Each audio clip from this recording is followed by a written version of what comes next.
The learners are being isolated at a hostel block while waiting for their results following an increase of COVID-19 positive cases amongst teachers and learners.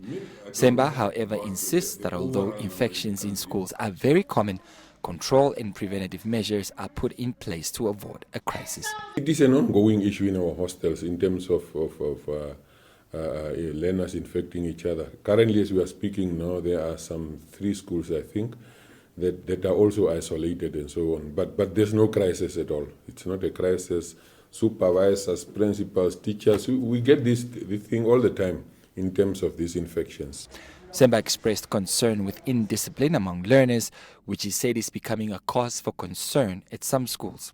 The rate of teenage pregnancies coupled with alcohol and drug abuse are other challenges some schools are experiencing in Omaheke.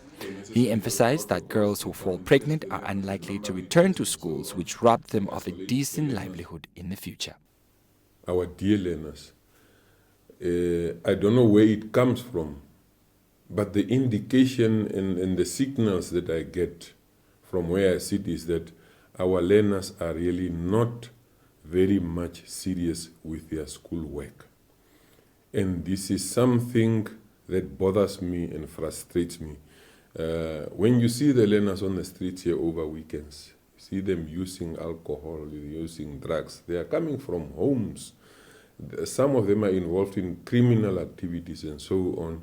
It must take the effort of a society, not only the education sector, to sort of rectify these issues and address them. Semba appealed to community and spiritual leaders to intervene and enforce ethical and moral behavior amongst children.